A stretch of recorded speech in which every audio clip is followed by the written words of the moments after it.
എഴുത്തുകൊണ്ട് നിരവധി പേരെ ആധ്യാത്മികതയുടെ വഴിയിലേക്ക് നടത്തുന്ന ഒരു പ്രവാസിയുണ്ട് അബുദാബിയിൽ. അഭിലാഷ് ജി പിള്ളയുടെ പുസ്തകങ്ങൾ വിശ്വാസത്തെ മുറുകെ പിടിക്കാൻ പ്രചോദിപ്പിക്കുന്നതാണ്.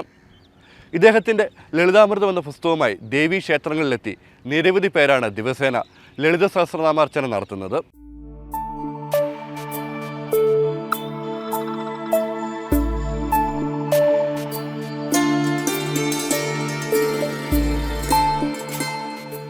തിരക്കേറിയ ജീവിതത്തിൽ ഉഴലുന്ന മനുഷ്യൻ്റെ അവസാന ആശ്രയങ്ങളിൽ ഒന്നാണ് ആധ്യാത്മികത. അതിൽ ആശ്രയവും ആനന്ദവും കണ്ടെത്തുന്ന ജനസമൂഹം ചെറുതല്ല. അറിയും തോറും ആഴം വർദ്ധിക്കുന്ന മഹാസാഗരത്തിലേക്ക് വെളിച്ചം വീശുന്ന പുസ്തകങ്ങൾ എഴുതി ശ്രദ്ധ നേടുകയാണ് അബുദാബിയിൽ പ്രവാസിയായ അഭിലാഷ് ജി പിള്ള.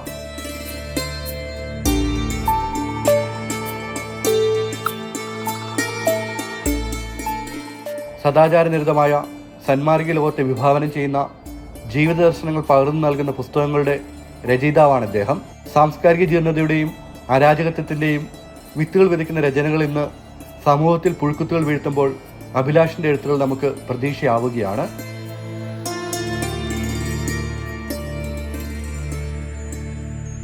നമ്മുടെ ഏതാണ്ട് 2012 ഈ പറയുന്ന ആധ്യാത്മികമായി ബന്ധപ്പെട്ടുള്ള പ്രവർത്തനങ്ങളിലൊക്കെ മുന്നോട്ട് ഞാൻ പോയിക്കൊണ്ടിരുന്നത്. അങ്ങനെ ഒരു 10 വർഷത്തെ എക്സ്പീരിയൻസ് വന്നപ്പോൾ സമൂഹത്തിൽ എഴുത്തിൻ്റെ പ്രാധാന്യത്തെപ്പറ്റി കൂടുതൽ ഒരു ധാരണ ഉണ്ടായി. അപ്പോൾ ആ സമയത്ത് നമ്മുടെ പരിമിതമായ പ്രവാസ ലോകത്തെ എഴുത്തിൻ്റെ സാഹചര്യങ്ങളൊക്കെ നമ്മളെ കൂടുതൽ ചിന്തിപ്പിച്ചപ്പോൾ അതിലേക്ക് ഇറങ്ങിച്ചെന്ന് കൂടുതൽ ആൾക്കാർ, കാരണം ഇവിടെ നിന്നും എഴുതാൻ കഴിവുള്ള അല്ലെങ്കിൽ അത്രയും വിജ്ഞാനമുള്ള ഒരു വലിയ സമൂഹം നാടിനേക്കാൾ നന്നായിട്ട് ഇവിടെ പഠിച്ചിറങ്ങി പോകുന്നുണ്ട്, അനുഭവ സമ്പത്തുള്ളവരുണ്ട്. പ്രത്യേകിച്ച് നാട്ടിൽ നടക്കുന്ന വിഷയങ്ങളെ പറ്റിയൊക്കെ കൃത്യമായി ഇവിടെ നിൽക്കുമ്പോൾ അല്പം കൂടെ ഒരു ധാരണ അല്പം കൂടെ നാട്ടിലുള്ളതിനേക്കാളും കൂടുതൽ നമുക്ക് ചിന്തിക്കാം. അങ്ങനെയൊക്കെ ഉള്ള ഒരു വലിയ സമൂഹം പുസ്തകത്തിൻ്റെ ലോകത്തേക്ക് സഞ്ചരിക്കുന്നതായിട്ട് കാണുന്നില്ല. അപ്പോൾ അതുകൊണ്ടാണ് ആധ്യാത്മികതയുടെ പശ്ചാത്തലത്തിൽ നിന്നുകൊണ്ട് സാഹിത്യത്തെ ചലിപ്പിക്കാൻ സാഹിത്യ ലോകത്തേക്ക് ഇറങ്ങി ചെല്ലുന്നതിനുള്ള ഒരു ചിന്ത മനസ്സിലുണ്ടായി. കളിയാക്കലുകൾ ഭയന്ന് ഒളിച്ചു വെക്കേണ്ടി വരുന്ന വിശ്വാസത്തെ മുറുകെ പിടിക്കാൻ പ്രചോദിപ്പിക്കുകയാണ് ഈ എഴുത്തുകാരൻ. സമൂഹത്തിൽ ആധ്യാത്മിക ധാർമ്മിക മാറ്റങ്ങൾ ഉണ്ടാക്കാൻ തൻ്റെ തൂലികയെ കൂടെ കൂട്ടിയിരിക്കുകയാണ് അഭിലാഷ്. സാധാരണ മനുഷ്യജീവിതവുമായി സമന്വയിപ്പിച്ചുകൊണ്ടുള്ള എഴുത്തിലൂടെ ആത്മീയ അവബോധത്തെക്കുറിച്ചുള്ള അറിവുകൾ പകർന്നു കൊടുക്കാനാകുന്നു. ഒരു സമൂഹത്തിൽ അങ്ങനെ ഉണ്ട്. കാര്യം തിരക്കേറിയ ഒരു സമൂഹത്തിൽ കൃത്യമായ ആധ്യാത്മികമായ വിജ്ഞാനം നേടിയിട്ടില്ലാത്തവരെ സംബന്ധിച്ചിടത്തോളം ഈ ആധ്യാത്മികമായി സഞ്ചരിക്കുന്നവർ അവർക്കൊരു പരിഹാസ കഥാപാത്രങ്ങളാണ്. നമ്മൾ സമൂഹത്തിൽ നേരിടുന്നൊരു പ്രതിസന്ധി അതാണ്.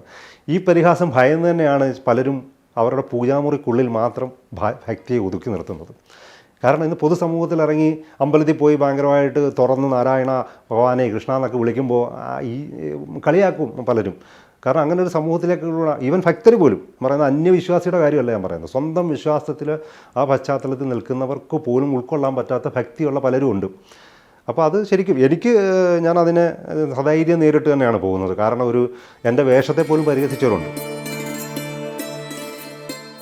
ലളിതാമൃതം എന്ന ശ്രീ ലളിത സഹസ്രനാമ പഠനവേദി ആരംഭിച്ചായിരുന്നു അഭിലാഷിൻ്റെ തുടക്കം.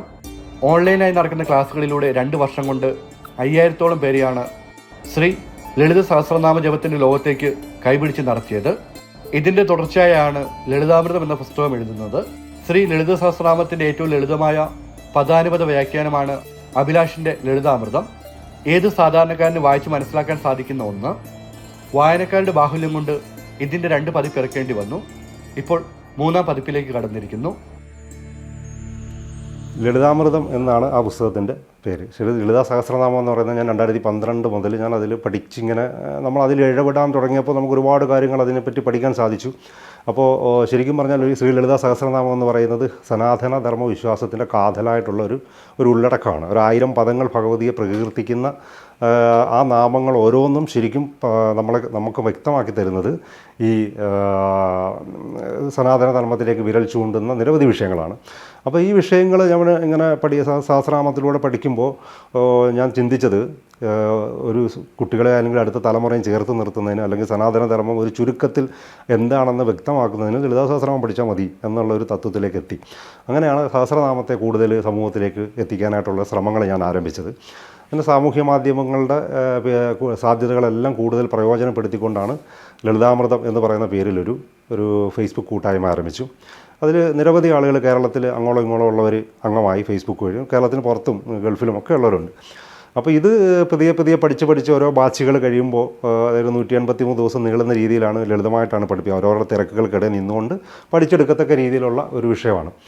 ഇതിങ്ങനെ പഠിച്ചു പോകുന്നവർ അവർക്ക് നമ്മൾ കൊടുക്കുന്ന സമീപനവും ഈ വിഷയത്തിനോടുള്ള സമീപനവും ഒക്കെ ഇവരെ ഇതിനോട് ചേർത്ത് നിർത്തി ഇതൊരു പ്രസ്ഥാനം പോലെ വളരാൻ സാഹചര്യം ഉണ്ടായി. അങ്ങനെയാണ് ലളിതാമൃതം എന്ന് പറയുന്ന ബുക്ക് ഉണ്ടാകുന്നത്. അപ്പോൾ അവരെല്ലാവരും ഈ പഠിപ്പിക്കുന്ന കാര്യങ്ങൾ സാറൊന്ന് ഒരു പുസ്തകമാക്കി പ്രസിദ്ധീകരിച്ചാൽ നല്ലതാണെന്ന് ഇങ്ങനെ ആഗ്രഹം പറഞ്ഞപ്പോഴാണ് പുസ്തകത്തെപ്പറ്റി ചിന്തിച്ചു തുടങ്ങി. അപ്പോൾ അങ്ങനെയാണ് ആദ്യം 1000 കോപ്പി പ്രസിദ്ധീകരിച്ചു. 1000 കോപ്പിയും അതുകൊണ്ട് ഒരു മണിക്കൂർ കൊണ്ടാണ് എനിക്ക് 500 ഓർഡർ കിട്ടിയത്. ആ പുസ്തകത്തിന് 1 മണിക്കൂർ കൊണ്ട് 500 ഓർഡർ. അപ്പോഴാണ് ആദ്യത്തെ കോപ്പി 1000 ആക്കി മാറ്റിയത്. അങ്ങനെ 1000 കോപ്പി പ്രിൻ്റ് ചെയ്തു. 1000 കോപ്പി ഒരു 2 മാസത്തിനകം തന്നെ നമുക്ക് പോയി. രണ്ടാം പതിപ്പ് പിന്നീട് പ്രസിദ്ധീകരിച്ചു. ഇന്ന് നിരവധി പേരാണ് ദിവസേന ലളിതാമൃതം എന്ന പുസ്തകവുമായി കേരളത്തിൻ്റെ ദേവീക്ഷേത്രങ്ങളിലെത്തി ശ്രീ ലളിത സഹസ്രനാമ അർച്ചന നടത്തുന്നത്. ഇതുവരെ 60ഓളം ക്ഷേത്രങ്ങളിലെത്തി വിശ്വാസികൾ നാമജപയജ്ഞം പൂർത്തിയാക്കി കഴിഞ്ഞു.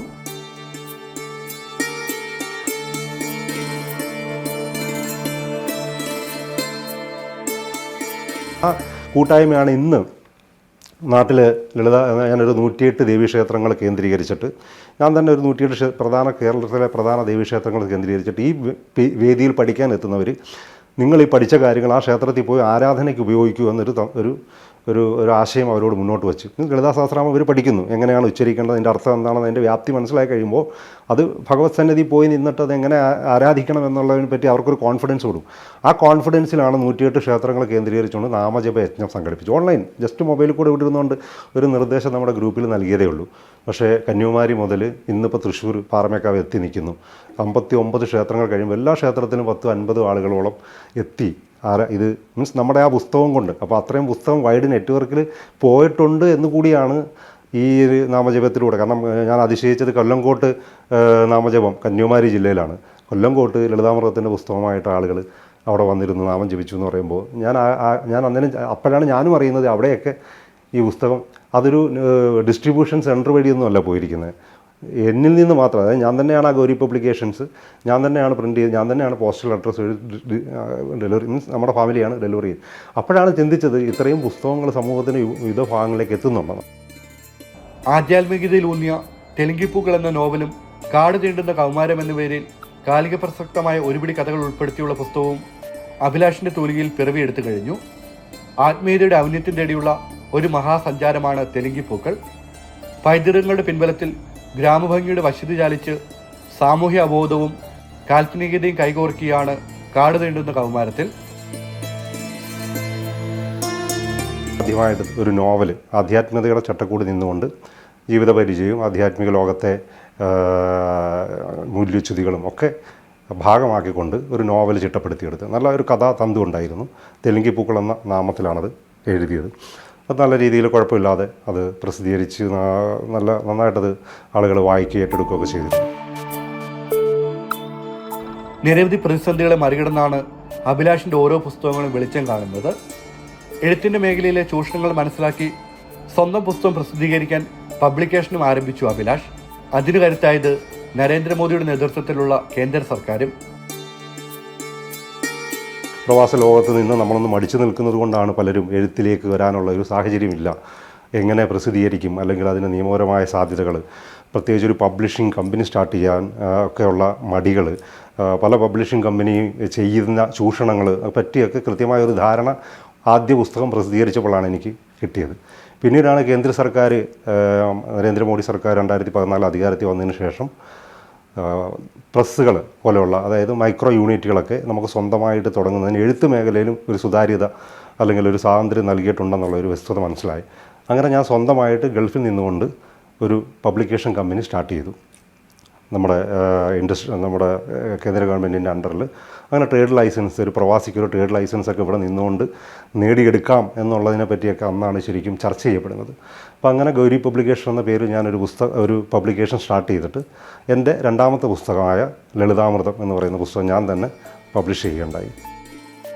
അജ്ഞാനത്തിൻ്റെ ഇരുട്ടിൽ അറിവിൻ്റെ അമൃതശോഭ വരുത്തി അഭിലാഷ് എഴുത്ത് തുടരുകയാണ്. ആലപ്പുഴ ചെട്ടിക്കുളങ്ങര സ്വദേശിയായ അഭിലാഷിന് പിന്തുണയുമായി ഭാര്യ സജിനിയും മക്കളായ വൈഭവും വിനായകും ഒപ്പമുണ്ട്.